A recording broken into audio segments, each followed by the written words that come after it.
യോസേഫ് പിതാവിൻ്റെ തിരുനാൾ ആഘോഷിക്കുമ്പോൾ നമ്മൾ യോസേഫ് പിതാവിനെ കുറിച്ച്, യോസേഫ് പിതാവിൻ്റെ രൂപങ്ങൾ കാണുമ്പോൾ കാണുന്ന ഒരു പ്രത്യേകത, യോസേഫ് പിതാവിൻ്റെ കയ്യിൽ ഒരു വടിയുണ്ട്. ആ വടിയുടെ അറ്റം മുളച്ച് ലില്ലി പുഷ്പങ്ങൾ വിടർന്നു നിൽക്കുന്നതായി കാണാം. അതിൻ്റെ പിന്നിലുള്ള ഒരു കഥയുണ്ട്. അത് ബൈബിളിൽ പരാമർശിക്കുന്നതല്ല, എങ്കിലും ബൈബിളിലെ സുവിശേഷങ്ങൾക്കും ലേഖനങ്ങൾക്കും സമാന്തരമായി സഭ ഔദ്യോഗികമായി അംഗീകരിക്കാത്ത ചില ഗ്രന്ഥങ്ങൾ പിൽക്കാലത്ത് എഴുതപ്പെടുകയുണ്ടായി, സുവിശേഷങ്ങളെയും ലേഖനങ്ങളെയും അനുകരിച്ചുകൊണ്ട്. അപ്രകാരമുള്ള പുസ്തകങ്ങൾക്ക് പറയുന്നത് അപ്രമാണിക ഗ്രന്ഥങ്ങൾ, അപ്പോക്രിഫൽ ബുക്സ് എന്നാണ്. എന്ന് പറഞ്ഞാൽ സഭ ദൈവനിവേശിതമായി, പരിശുദ്ധാത്മാവിനാൽ നിവേശിതമായി എഴുതപ്പെട്ട പുസ്തകങ്ങളല്ല. എന്നാൽ ചില ഐതിഹ്യങ്ങളും അതോടൊപ്പം തന്നെ പരമ്പരാഗതമായ വിശ്വാസങ്ങളുമാണ് അവയ്ക്ക് പിന്നിലുള്ളത്. പലപ്പോഴും സുവിശേഷങ്ങളിൽ രേഖപ്പെടുത്താത്ത പല കാര്യങ്ങളും മനസ്സിലാക്കുവാൻ വേണ്ടി അത് എഴുതപ്പെട്ടതുമാണ്. അതിന്റെ പശ്ചാത്തലം ഈ വടി പൂട്ടതിനെ പറ്റിയും പഴയ നിയമത്തിൽ ഒരു കഥയുണ്ട്. സംഖ്യയുടെ പുസ്തകം 17-ാമത്തെ അധ്യായത്തിലാണ് ആ കഥ പറയുക. കഥയല്ല, ബൈബിൾ അനുസരിച്ചുള്ള സംഭവമാണ്. അതായത് ഇസ്രായേൽ ജനത്തിന്റെ നേതാക്കന്മാരായിരുന്ന മോശയ്ക്കും അഹറോനും എതിരായിട്ട് ഇസ്രായേലിലെ നേതാക്കന്മാർ പിറുപിറുത്തതിന്റെ കാരണം ഇതാണ്. ഇസ്രായേൽ വംശത്തിലെ 12 ഗോത്രങ്ങളില് ലേവി വംശത്തിന് പ്രത്യേകമായ പ്രാധാന്യം ദൈവം കൽപ്പിച്ചതനുസരിച്ച് മോശ നൽകി. ആ ലേവായ വംശത്തിന്റെ നേതാവായിരുന്നു അഹറോൻ. അപ്പോൾ എന്തുകൊണ്ടാണ് ലേവായർക്ക് പ്രാധാന്യം കൊടുക്കുന്നത്? ഞങ്ങൾ എല്ലാവരും ഒരു പിതാവിന്റെ മക്കളല്ലേ എന്നുള്ളതാണ് ചോദ്യം. ഒരു പ്രധാന പശ്ചാത്തലമുണ്ട്. കാരണം സിനായ് മലമുകളിൽ വെച്ച് ദൈവവുമായി മോശ സംഭാഷണം നടത്തിക്കൊണ്ടിരിക്കുന്ന സമയത്ത് അഹറോനെ നിർബന്ധിച്ചിട്ട് ആളുകള് സ്വർണ്ണാഭരണങ്ങൾ കൊണ്ടുവന്ന് കൊടുത്ത് സ്വർണം കൊണ്ട് കാളക്കുട്ടി ഉണ്ടാക്കി ആരാധിച്ച ശേഷം മോശ താഴെ ഇറങ്ങി വന്നിട്ട് ഇനി ഏകസത്യ ദൈവത്തിൽ മാത്രം വിശ്വസിക്കുകയും ഈ പ്രകാരമുള്ള വിഗ്രഹാരാധനകളിൽ മാറി നിൽക്കാൻ തയ്യാറുള്ളവർ മാറി നിൽക്കാൻ പറഞ്ഞപ്പോൾ അന്ന് ലേവി വംശജർ മാത്രമാണ് മാറി നിന്നത് സത്യദൈവത്തെ ആരാധിക്കാൻ വേണ്ടി. അതുകൊണ്ടാണ് അവരെ പുരോഹിത വംശമായി തിരഞ്ഞെടുത്തത്. പക്ഷേ മറ്റുള്ള ആളുകൾക്ക് അതോട് പിറുപിറുപ്പുണ്ടായി, അസൂയ ഉണ്ടായപ്പോൾ ദൈവം ആവശ്യപ്പെട്ടതനുസരിച്ച് മോശ പറഞ്ഞു, അതായത് എല്ലാ ഗോത്ര തലവന്മാരും ഓരോ വടി കൊണ്ടുവരണം, 12 വടി. അതില് ലേവായ വംശത്തിന്റെ പ്രതിനിധിയായിട്ട് അഹറോനും ഒരു വടി കൊണ്ടുവരണം. അതില് ആ വടിയിൽ മേലെ അവരവരുടെ പേര് എഴുതണം.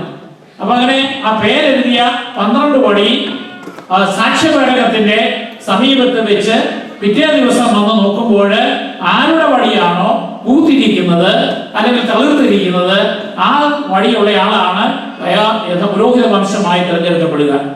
അപ്രകാരം വരുമ്പോൾ പിറ്റേ ദിവസം മോശ വന്ന് വിശുദ്ധ സ്ഥലം തുറന്നു നോക്കി സാക്ഷ്യപേടകത്തിന് അരികിലുള്ളതായ വടികൾ നോക്കിയപ്പോൾ ഒരു വടി മാത്രം കൂത്ത് ബദാൻ കായ്ച്ചു നിൽക്കുന്നു. ആൽമണ്ട് ആ ബദാൻ കായ്ച്ചു നിൽക്കുന്ന അല്ലെങ്കിൽ പൂത്ത് നിൽക്കുന്നതായ ആ വടിയിൽ എഴുതിയിരിക്കുന്ന പേര് അഹറോന്റെ പേരാണ്. അങ്ങനെ ഇസ്രായേൽ വംശത്തെ ദൈവം മോശ വഴി ബോധ്യപ്പെടുത്തി അഹറോനാണ് പുരോഹിതനായി തിരഞ്ഞെടുക്കപ്പെട്ട ആള്. ആ പുരോഹിത വംശത്തിന്റെ പ്രതിനിധികളായിട്ടാണ് മെത്രാന്മാര് വടികൾ പിടിക്കുക. ഇനി ഇതേ അനുഭവം അനുസ്മരിച്ചുകൊണ്ട് ഇസ്രായേലിലെ കർത്താവിന്റെ മുന്നോടിയായിട്ട് യോസേഫ് ജീവിച്ചിരുന്ന കാലഘട്ടത്തിൽ ഒരു സംഭവം ഉണ്ടായി. അത് മനസ്സിലാക്കണമെങ്കിൽ ആദ്യം മറിയത്തിന്റെ ചരിത്ര പശ്ചാത്തലം അപ്പോക്രിഫൽ ഗ്രൂപ്പ്സിൽ അല്ലെങ്കിൽ അപ്രമാണിക ഗ്രന്ഥങ്ങളിൽ രേഖപ്പെടുത്തിയിരിക്കുന്നത് മനസ്സിലാക്കണം. മാതാപിതാക്കന്മാരായിരുന്ന യോവാക്കീമിനും അന്നായിക്കും വളരെ ദൈവഭക്തരായിരുന്നു. സാധാരണ രീതിയിൽ ദേവാലയത്തിൽ 10% കാഴ്ച കൊടുക്കണം. എന്നാൽ യോവാക്കീം, മാതാവിന്റെ പിതാവായ യോവാക്കീം ദേവാലയത്തിൽ സമർപ്പിച്ചിരുന്നത് 10% അതിന്റെ ഇരട്ടിയായിരുന്നു. അങ്ങനെ യോവാക്കീം ഇരട്ടി സമ്മാനങ്ങളുമായി ദേവാലയത്തിൽ വന്ന് ബലിയർപ്പിച്ചപ്പോൾ അദ്ദേഹത്തെ പരിഹസിച്ചുകൊണ്ട് ചില ആളുകൾ പറഞ്ഞു, നീ എന്തിനാണ് ദൈവത്തിന് 10% പകരം 20% കൊടുക്കുന്നത്? നീ ഒന്ന് നോക്കിക്കേ, ഈ ഇസ്രായേൽ വംശത്തിന് മക്കളില്ലാത്തത് ആരാ? നിങ്ങൾ മാത്രമല്ലേ ഉള്ളൂ, യോവാക്കീം അന്നായും. അത് കേട്ടപ്പോൾ യോവാക്കീമിന് വിഷമമായി. യോവാക്കീം അവിടുത്തെ രേഖകൾ പരിശോധിച്ച് നോക്കിയപ്പോൾ ശരിയാണ്, അവർ മാത്രമേ ഉള്ളൂ, മക്കളില്ലാത്തവരുള്ളൂ. അന്നത്തെ കാലത്ത് സന്താനലബ്ധി ഇല്ലാത്തത് ദൈവാനുഗ്രഹമില്ലാത്തതിന്റെ പ്രതീകമായിട്ടാണ് കണക്കാക്കുക, അവരുടെ വംശം നിലനിൽക്കാൻ വേണ്ടിയിട്ട്. അതുകൊണ്ട് യോവാക്കീം അന്ന് ഒരു പ്രതിജ്ഞ എടുത്തു, ഞാനിനി ഉപവസിക്കാൻ പോവുകയാണ്. അങ്ങനെ അന്നായെയും വിട്ടിട്ട് അദ്ദേഹം മരുഭൂമിയിൽ പോയി 40 ദിനരാത്രങ്ങൾ ഉപവസിച്ച് പ്രാർത്ഥിക്കുകയാണ്. അന്നായിക്ക് വിഷമമായി, യോവാക്കീം തന്നെ വിട്ടുപോയി. അന്നായും തീക്ഷ്ണമായി പ്രാർത്ഥിച്ചു. രണ്ടുപേർക്കും 40-ാം ദിവസം ഒരു ദർശനമുണ്ടായി. മാലാഖായുടെ, അതായത് അവർക്കൊരു കുഞ്ഞ് ജനിക്കും. അപ്പോൾ അന്ന പറഞ്ഞു, ഈ കുഞ്ഞ് ആണായാലും പെണ്ണായാലും ഞാൻ ആ കുഞ്ഞിനെ ദൈവത്തിന് സമർപ്പിക്കും. അങ്ങനെ വീണ്ടും അന്നായും യോവാക്കീമും ഒന്നിച്ചു. അവർക്ക് കുഞ്ഞുണ്ടായി. അതൊരു പെൺകുട്ടിയായിരുന്നു. അവളുടെ പേരാണ് മേരി. ആ മേരിക്ക് 3 വയസ്സ് പ്രായമുള്ളപ്പോൾ ദൈവത്തോട് വാഗ്ദാനം ചെയ്തതനുസരിച്ച് യെരൂശലേം ദേവാലയത്തിൽ കുഞ്ഞിനെ സമർപ്പിച്ചു. ഇനി ഈ കുഞ്ഞ് വളരുന്നത് സഖറിയായുടെ നേതൃത്വത്തിൽ, പുരോഹിതനായ സഖറിയായാണ് അവളുടെ പരിശീലകൻ. അങ്ങനെ സഖറിയായുടെ നേതൃത്വത്തിൽ ആ കുഞ്ഞ് വളർന്നു വരികയാണ്. അപ്പോഴേക്കും യോവാക്കീമും അന്നായും മരിച്ചു. ഒരു വാർദ്ധക്യത്തിലാണ് അവർ കുഞ്ഞുണ്ടായത്. അപ്പോൾ ഈ കുഞ്ഞിന് കൗമാരപ്രായമാകുമ്പോൾ ദേവാലയത്തിൽ പിന്നെ ജീവിക്കാൻ പാടില്ല. അപ്പൊ അതുകൊണ്ട് അതിനിടയ്ക്ക് മാതാവ് ഒരു കന്യകയായിരിക്കും എന്ന്, ജീവിതകാലം മുഴുവൻ കന്യകയായിരിക്കും എന്നുള്ളതായ വ്രതം എടുത്തെടുത്തു. അവിടെ പുരോഹിതന്മാർ നിശ്ചയിച്ചു ഇവളുടെ കന്യാത്വം സംരക്ഷിച്ചുകൊണ്ട്, അന്ന് കന്യാസ്ത്രീ മഠമില്ല, അപ്പൊ അതുകൊണ്ട് ഇവളെ സംരക്ഷിക്കുവാൻ, അനിവനാമൻ സംരക്ഷിക്കുവാൻ പറ്റിയ ഒരാളെ ഏൽപ്പിക്കണം. അതുകൊണ്ട് പുരുഷന്മാരിൽ നിന്ന് ഇവളുടെ കന്യാവ്രതം കാത്തുപരിപാലിക്കത്തക്ക വിധത്തിലുള്ള പുരുഷന്മാരുടെ അപേക്ഷ ക്ഷണിച്ചു.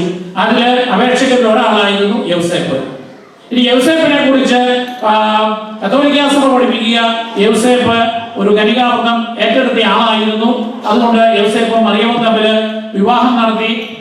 ഇതായിരുന്നു കത്തോലിക്കരുടെ വ്യാഖ്യാനം. എന്നാൽ ഇതിനു മുൻപ്, ഏതാനും വർഷങ്ങൾക്ക് മുൻപ് ഗ്രീസിലും ടർക്കിയിലും തീർത്ഥാടനം നടത്തിയ അവസരത്തിൽ അവിടെ ഒരു ദേവാലയത്തിൽ ചെന്നപ്പോൾ, കത്തോലിക്ക ദേവാലയം ഓർത്തഡോക്സ് ദേവാലയമാണ്, ആ ദേവാലയത്തിന്റെ മുകൾ ഭാഗത്തുള്ള ഭിത്തികളിലെ പല ചിത്രങ്ങളും വ്യാഖ്യാനിച്ച കൂട്ടത്തിൽ ഗൈഡ് പറഞ്ഞു, ഇതാണ് യൗസേപ്പും അദ്ദേഹത്തിന്റെ ആദ്യ ഭാര്യയിലുള്ള മക്കളും. അപ്പോൾ ഞങ്ങൾ അതിശയപ്പെട്ടു, ഇതെന്ത് കളിയാണ്? അവിടെ കത്തോലിക്ക സഭയുടെ പ്രബോധനമല്ല, അപ്പോക്രിഫൽ ഗ്രൂപ്പ്സിനെ അടിസ്ഥാനപ്പെടുത്തി പറയുന്ന ഓർത്തഡോക്സുകാരുടെ ചില വിഭാഗങ്ങളുടെ വിശ്വാസം ഇതാണ്. യൗസേപ്പ് 40 വയസ്സ് പ്രായമുള്ളപ്പോൾ വിവാഹിതനായി. അദ്ദേഹത്തിന്റെ ഭാര്യയുടെ പേര് മെൽക്ക എന്നോ സലോമി എന്നോ ആണ്. അവർക്ക് 49 വർഷം അവർ ഒന്നിച്ച് ദമ്പതികളായി ജീവിച്ചു. അവർക്ക് 4 ആൺമക്കളും 2 പെൺമക്കളും ഉണ്ടായി. അതിലെ ഇളയ മകനാണ് ചെറിയ യാക്കോബ്, ഈശോയുടെ ശിഷ്യന്മാരിലെ 12 അപ്പോസ്തലന്മാരിൽ ഒരുവനായിരുന്ന ചെറിയ യാക്കോബ്. അങ്ങനെ യൗസേപ്പ് പിതാവിന്റെ 89-ാമത്തെ വയസ്സിൽ മെൽക്ക എന്ന് പറയുന്ന അദ്ദേഹത്തിന്റെ ഭാര്യ മരിച്ചു. അതിനുശേഷം അദ്ദേഹം തീരുമാനിച്ചു, ഇനി ഞാൻ വേറെ വിവാഹമൊന്നും കഴിക്കുന്നില്ല, ദാമ്പത്യ ബന്ധങ്ങളിൽ ഏർപ്പെടുന്നില്ല എന്ന്. 1 കൊല്ലം കൂടി കഴിഞ്ഞപ്പോഴാണ് ഈ പുരോഹിതൻ യെരൂശലേം ദേവാലയത്തിൽ ആവശ്യപ്പെടുന്നത്, ഇങ്ങനെ കന്യകാവ്രതം എടുത്ത ഒരു പെൺകുട്ടിയുണ്ട്, അവളെ സംരക്ഷിക്കുവാൻ പറ്റിയ ഞങ്ങൾക്ക് വിശ്വസിക്കാവുന്ന പുരുഷന്മാർ വേണം. അങ്ങനെ വന്നപ്പോൾ യോസേപ്പ് പിതാവ് അപേക്ഷ കൊടുത്തു. അപ്പൊ ഇതിൽ ഏത് പുരുഷനെ വേണം എന്ന് എങ്ങനെയാണ് തീരുമാനിക്കുക? അതിനാണ് ഞാൻ ആദ്യം പറഞ്ഞ സംഖ്യയുടെ പുസ്തകം 17-ാം അധ്യായത്തിൽ പറയുന്ന സംഭവം അനുസ്മരിച്ചിട്ട് പുരോഹിതൻ പറഞ്ഞു, പ്രധാന പുരോഹിതൻ പറഞ്ഞു, ഒരു കാര്യം ചെയ്യുക, ഇത് ദൈവനിയോഗം അനുസരിച്ച് നിങ്ങൾ വാക്ക് പറയുന്നത് ആരെയാണ് വിശ്വസിക്കേണ്ടത് എന്ന് ഞങ്ങൾ തീരുമാനിക്കാൻ വേണ്ടി നിങ്ങൾ ഓരോരുത്തരും ഓരോ വടി കൊണ്ടുവരണം. ആ വടിയിൽ നിങ്ങളുടെ പേരെഴുതണം. അങ്ങനെ യൗസേപ്പിന്റെ പേരെഴുതി, ഓരോരുത്തരും ഓരോരുടെ പേരെഴുതി ആ വടികളെല്ലാം കൊണ്ടുപോയി അവര് അതിവിശുദ്ധ സ്ഥലത്ത് ദേവാലയത്തിൽ വെച്ചു. പിറ്റേ ദിവസം നേരം എടുത്ത് നോക്കിയപ്പോൾ അതിൽ ഒരു വടി മാത്രം ലില്ലിപ്പൂക്കൾ വിടർന്ന് നിൽക്കുന്നു. അത് യൗസേപ്പ് എന്ന് പേരെഴുതിയ ആ വടിയിലായിരുന്നു. അങ്ങനെയാണ് യൗസേപ്പ് മാതാവിന്റെ വിവാഹം കഴിക്കുവാൻ ഇടയായത്. ഇത് ബൈബിൾ പഠിപ്പിക്കുന്നതല്ല, എങ്കിലും ആ ഒരു ഐതിഹ്യത്തിന്റെ പശ്ചാത്തലത്തിലാണ് ഈ കത്തോലിക്ക സഭ അംഗീകരിച്ച യോസേപ്പ് പിതാവിന്റെ രൂപത്തില് ഈ വടിയും ഈ പൂക്കളും വന്നിട്ടുള്ളത്. ഏതായാലും നമുക്കറിയാം, ലൂക്കായുടെ സുവിശേഷം 1-ാം അധ്യായം 34-ാമത്തെ വാക്യത്തില് മംഗലവാർത്ത അറിയിച്ചപ്പോൾ മാതാവ് പറയുന്ന ഒരു വാചകമുണ്ട്, ഞാൻ പുരുഷനെ അറിയുന്നില്ല, പിന്നെ ഇതെങ്ങനെ സംഭവിക്കും? അതായത് നീ ഗർഭം ധരിക്കും, നിനക്കൊരു കുഞ്ഞുണ്ടാവും. സക്കറിയായോട് പറഞ്ഞപ്പോൾ സക്കറിയായ്ക്ക് സംശയം എന്നത് വേറൊന്നുമല്ല, അവർ വാർദ്ധക്യത്തിലെത്തി, ഇനി അങ്ങനെയാ എലിസബത്ത് ഗർഭം ധരിക്കുക. പക്ഷേ ഇവിടെ മാതാവ് കന്യകയാണ്, അല്ലെങ്കിൽ അവൾ ചെറുപ്രായമാണ്, അവർക്ക് ഗർഭം ധരിക്കുവാനുള്ള പ്രായമേ ആയിട്ടുള്ളൂ. യോസേപ്പുമായിട്ട് വിവാഹം നിശ്ചയം ചെയ്തിട്ടുണ്ട്, അവർക്ക് വേണമെങ്കിൽ മക്കളുണ്ടാകാം. എങ്കിലും മാതാവ് പറയുന്ന ഒരു വാക്യം ഇതാണ്, ഞാൻ പുരുഷനെ അറിയുന്നില്ലല്ലോ എന്ന് പറഞ്ഞാൽ ഞാൻ കന്യാവ്രതം ഏറ്റെടുത്തവളാണ്, ഞാനും യോസേഫും തമ്മിലുള്ള ഉടമ്പടി അനുസരിച്ച് ഞങ്ങൾ ഒന്നിച്ച് ജീവിക്കും, യോസേഫിനെ സംരക്ഷിക്കുമെന്നല്ലാതെ ഞങ്ങൾ ദാമ്പത്യ ബന്ധത്തിൽ ഏർപ്പെടുകയില്ല എന്ന് വാഗ്ദാനം ചെയ്തിട്ടുള്ളവരാണല്ലോ, പിന്നെ എങ്ങനെയാണ് ഇത് സംഭവിക്കുക? അപ്പോഴാണ് മാലാഖ പറയുന്നത്, പരിശുദ്ധാത്മാവ് നിന്റെ മേൽ ഇറങ്ങി വരും, നീ ഒരു കുഞ്ഞിന് ജന്മം നൽകും. അത് ദൈവത്തിന്റെ ഇടപെടൽ മൂലമാണ്. അനി നമുക്കറിയാം, ഇന്നത്തെ ദിവസം ഈ തൊഴിലാളി ദിനമാണ്. ഈ തൊഴിലാളി ദിനത്തില് യോസേഫ് പിതാവിന്റെ തൊഴിലാളി മധ്യസ്ഥന്റെ തിരുനാള് പിൽക്കാലത്ത് സഭ പ്രഖ്യാപിച്ചതാണ്. അതിന് ഒരു കാരണമുണ്ട്. തൊഴിലിന് ഒരു പ്രത്യേകതയുണ്ട്.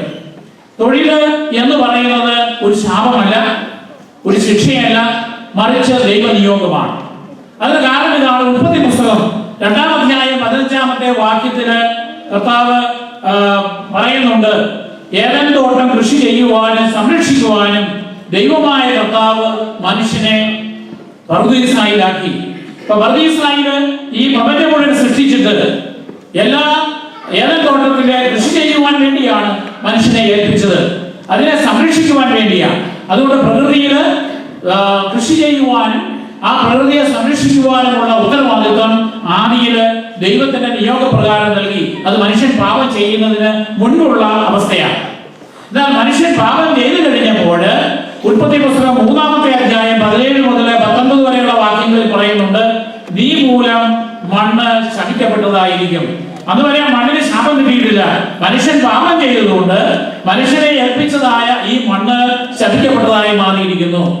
ആയുഷ്കാലം മുഴുവനും നീ കഠിനമായി കഠിനാധ്വാനം കൊണ്ടായിരിക്കും ഇനി നീ അതിൽ കാലയാപനം ചെയ്യുക.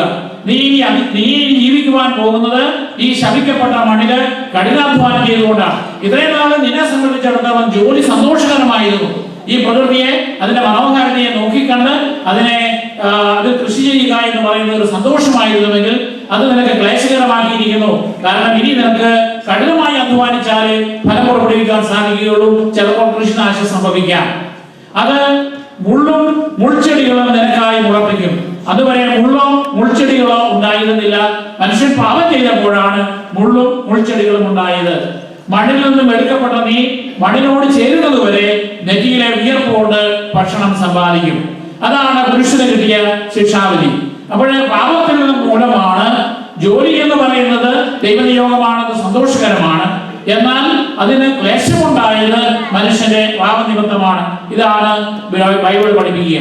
അപ്പൊ അതുകൊണ്ട് അലസമായിരിക്കുകയല്ല, നമ്മുടെ എല്ലാവരുടെയും ഉത്തരവാദിത്തമാണ് പ്രകൃതിയെ മെച്ചപ്പെടുത്തുവാനും പ്രകൃതിയിൽ അധ്വാനിക്കുവാനും ആ അധ്വാന ഫലം നമ്മുടെയും നമ്മുടെ കുടുംബങ്ങളുടെയും പാവപ്പെട്ടവരുടെയും നിസ്സഹായരായ ആളുകളുടെയും നന്മയ്ക്ക് വേണ്ടി ഉപകരിക്കുക എന്നുള്ളത്.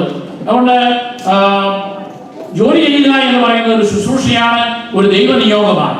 മർത്തായെ പോലെ അധ്വാനിക്കുവാനും മറിയത്തെ പോലെ ദൈവവചനം ശ്രവിക്കുവാനും ദൈവ സാന്നിധ്യത്തിൽ ആയിരിക്കുവാനും നമ്മൾ ഓരോരുത്തരും വിളിക്കപ്പെടുകയാണ്. ഇനി മെയ്ദിനം എന്ന് പറയുന്നത് ആദ്യകാലത്ത് കർത്താവിന് മുൻപ് തന്നെ ഇത് ഒരു സമ്മർ ഫെസ്റ്റിവൽ ആയിരുന്നു, ഒരു ഹോളിഡേ ആയിരുന്നു, പരമ്പരാഗതമായിട്ടുള്ള ഒരു സ്പ്രിംഗ് ഫെസ്റ്റിവൽ ആയിരുന്നു മെയ് ദിനം. എന്നാൽ പിന്നീട് ഈ ഷിക്കാഗോയിൽ തന്നെ ഒരു വലിയ സംഭവം ഉണ്ടായി. 1886 മെയ് 4-ാം തീയതി. അതാണ് ഹെയ്മാർക്കറ്റ് റയറ്റ്. അതായത് തൊഴിലാളി വർഗത്തിന്മേൽ വെടിവെക്കുകയും ഭീകരമായിട്ടുള്ള ചില അന്തരീക്ഷങ്ങളൊക്കെ ഉണ്ടായി. അത് ഉപയോഗപ്പെടുത്തിക്കൊണ്ട് സോഷ്യലിസ്റ്റ് പാർട്ടികളും കമ്മ്യൂണിസ്റ്റുകളും ഒക്കെ ലേബർ ഡേ ഉണ്ടായി. മെയ് ദിനം ലേബർ ഡേ ആയി പ്രഖ്യാപിച്ചു. അത് കമ്മ്യൂണിസ്റ്റുകാരുടെ സോഷ്യലിസ്റ്റുകാരുടെ ഒരു ആഘോഷമായി മാറി. അങ്ങനെ വന്നപ്പോൾ 18-ാം നൂറ്റാണ്ടില് കത്തോലിക്ക സഭ പ്രത്യേകിച്ച് മാതാവിന്റെ മാസമായിട്ട് പ്രത്യേകമായിട്ട് ആഘോഷിച്ചു വരുന്നതാണ് മെയ് മാസം. അപ്പോൾ 1955 അതായത് 20-ാം നൂറ്റാണ്ടിലാണ് 12-ാം പിയൂസ് മാർപ്പാപ്പ സെന്റ് ജോസഫ് വർക്കർ എന്നുള്ളതിലേക്ക് തൊഴിലാളി മധ്യസ്ഥ തിരുനാളായിട്ട് മെയ് ദിനം പ്രഖ്യാപിക്കുകയാണ്. അപ്പൊ അങ്ങനെ തൊഴിലാളികളുടെ ദിനമായിട്ട് മറ്റ് കമ്മ്യൂണിസ്റ്റുകാരും സോഷ്യലിസ്റ്റുകാരും ആഘോഷിച്ചതിന് ഒരു ക്രിസ്തീയമായ നിറം കൊടുത്തതാണ് യോസേഫ് പിതാവിന്റെ തൊഴിലാളി മധ്യസ്ഥനായിട്ട് കത്തോലിക്ക സഭ ആചരിക്കുകയും അദ്ദേഹത്തിന്റെ മധ്യസ്ഥം തേടുകയും ചെയ്തുകൊണ്ട് തൊഴിലിന്റെ മാഹാത്മ്യത്തെ അനുസ്മരിക്കുവാനും യോസേഫ് പിതാവിന്റെ മധ്യസ്ഥം തേടുവാനുമായിട്ടാണ് മെയ് ദിനം തൊഴിലാളി മധ്യസ്ഥനായ യോസേഫിന്റെ തിരുനാളായിട്ട് ആഘോഷിക്കുക. ഈ യോസേപ്പ് പിതാവിന്റെ മധ്യസ്ഥം പലരും പല കാര്യങ്ങൾക്കായി തേടാറുണ്ട്. പ്രത്യേകിച്ച് യോസേപ്പ് പിതാവിന്റെ പേരിലുള്ളതായ സന്യാസ ഭവനങ്ങളുണ്ട്, മഠങ്ങളുണ്ട്. അവർക്കൊക്കെ പ്രത്യേകമായിട്ടുള്ള പല അത്ഭുതകരമായ അനുഭവങ്ങൾ പങ്കുവെക്കാറുണ്ട്. ഞാൻ ലോസ് ആഞ്ചലസിലായിരുന്നപ്പോൾ നമ്മുടെ സിസ്റ്റേഴ്സിന്റെ ഒരു മഠം തുടങ്ങിയപ്പോൾ അവിടുത്തെ ഒരു സെന്റ് ജോസഫ്സിലെ സിസ്റ്റേഴ്സുമായിട്ട് ബന്ധപ്പെട്ടപ്പോൾ അവർ പറയുകയുണ്ടായി, അവർക്ക് പലപ്പോഴും പല അത്ഭുതകരമായ അനുഭവങ്ങൾ ഉണ്ടായിട്ടുണ്ട്. എന്നാൽ നമുക്കറിയാം, ഫേമസ് ആയിട്ടുള്ള ന്യൂ മെക്സിക്കോയിലെ ഒരു സംഭവമുണ്ട്. 1877 ഉണ്ടായത് യൂട്യൂബിലൊക്കെ നിങ്ങൾ കണ്ടിട്ടുള്ളതാണ്. അതായത് ഒരു മിറാക്കുലസ് ഫെയർ, അത്ഭുത കോണി, ലൊറേറ്റ ചാപ്പൽ സാന്താ ഫേയിലാണ്. അതായത് അതിന്റെ കഥയിലാണ്, ലൊറേറ്റ സിസ്റ്റേഴ്സ് ഒരു ചെറിയ ചാപ്പല് അവർക്കുണ്ടായിരുന്നു. ആ ചാപ്പലിനെ നിർമ്മിച്ചു കഴിഞ്ഞ് ആ നിർമ്മാതാവ് മരിച്ചുപോയി. പക്ഷെ അതിന്റെ മുകളിലാണ് സാക്രിസ്റ്റി. അങ്ങോട്ട് കയറുവാനായിട്ട് ഗോവണി വെക്കാനുള്ള ഇടയേ ഉള്ളൂ. അപ്പൊ ഗോവണി വെക്കണമെങ്കിൽ അന്നത്തെ കാലത്ത് നല്ല നീളമുള്ള ഉൾപ്പെട്ട സിസ്റ്റേഴ്സിന് കയറാൻ ഇറങ്ങാൻ ബുദ്ധിമുട്ടാണ്. അപ്പൊ അതുകൊണ്ട് എങ്ങനെയെങ്കിലും ഒരു സ്റ്റെയർ കേസ് ഉണ്ടാക്കണം. സാധാരണ ഗോവണിയല്ല, കുറച്ചുകൂടി വിസ്താരമുള്ള ഒരു ഗോവണി ഉണ്ടാകണം. അതിനുള്ള സ്പേസ് അവർക്കില്ല. അപ്പൊ ആശാരിമാരോട് പലരും ചോദിച്ചു, അവർക്ക് ആർക്കും ചെയ്യാൻ പറ്റുകയില്ല. അപ്പൊ അങ്ങനെ വന്നപ്പോൾ അവര് മാതാവിന്റെ യോസേപ്പിതാവിന്റെ ഒരു നൊവേന നടത്തി 9 ദിവസം തീഷ്ണമായി പ്രാർത്ഥിച്ചു. 3 മാസം കഴിഞ്ഞപ്പോൾ അപരിചിതനായ ഒരാൾ അവിടെ വന്ന് മണിയടിച്ചു. എന്നിട്ട് പറഞ്ഞു, നിങ്ങൾക്ക് ഒരു ഗോവണി പണിയേണ്ട ആവശ്യമുണ്ട് എന്ന് എനിക്കറിയാം. ശരിയാണോ? അതെ. അങ്ങനെയാണെങ്കിൽ ഇച്ചിരി പ്രൈവസി വേണം, ഞാൻ ഈ ഗോവണി പണിയാമെന്ന് പറഞ്ഞു. അങ്ങനെ 3 മാസത്തേക്ക് അദ്ദേഹം ഒറ്റയ്ക്ക് ഇരുന്ന് അവിടെ ഇരുന്ന് പണിതു. അങ്ങനെ പണിതുണ്ടാക്കിയ ഒരു സ്പൈറൽ ഗോവണി ഉണ്ട്. നിങ്ങൾക്ക് ഇന്റർനെറ്റിലൊക്കെ പോയി കാണാം. അപ്പൊ അത് ഒരു സാധാരണ രീതിയിൽ ഈ കാർപ്പന്റേഴ്സിനെ അത്ഭുതപ്പെടുത്തുന്ന രീതിയിൽ നടുക്കൊരു തൂണില്ലാതെ ആ ചുരുങ്ങിയ സ്പേസ് കൊണ്ട് റൗണ്ട് ആയിട്ട് സ്പൈറൽ ആയിട്ടുള്ള ഒരു ഗോവണിയാണ് ഉണ്ടാക്കിയത്. ഇന്ന് അതൊരു ആളുകൾക്ക് ടൂറിസ്റ്റ് കാണുവാൻ വേണ്ടിയുള്ള ഒരു കേന്ദ്രമായിട്ടും വിവാഹം നടത്തുവാൻ വേണ്ടി മാത്രം അനുവദിക്കുന്ന ഒരു ചാപ്പലായിട്ടും അത് ഉണ്ട്. അപ്പൊ ഞാൻ ഈ പറഞ്ഞു വന്നത്, ഇതുപോലെയുള്ള ധാരാളം അത്ഭുതങ്ങള് യോസേപ്പ് പിതാവ് വഴി ധാരാളം ആളുകൾക്കുണ്ട്. യോസേപ്പ് പിതാവ് പല അനുഭവങ്ങളിലൂടെ കടന്നുപോയതുകൊണ്ട് ഇതുപോലെ തന്നെ വീടുകളുടെ പണിയെ സംബന്ധിച്ച്, വീടുകൾ വാങ്ങിക്കുന്നതിനെ സംബന്ധിച്ച്, നല്ല മരണത്തിന് വേണ്ടി അഭയാർത്ഥികളായ ആളുകള്, അതുപോലെ തന്നെ നല്ല തൊഴിൽ കിട്ടുവാൻ വേണ്ടിയിട്ട്, പ്രതിസന്ധി ഘട്ടങ്ങളെ അതിജീവിക്കുവാൻ വേണ്ടിയിട്ടൊക്കെ യോസേപ്പ് പിതാവിന്റെ മധ്യസ്ഥം നമ്മൾ തേടാറുണ്ട്.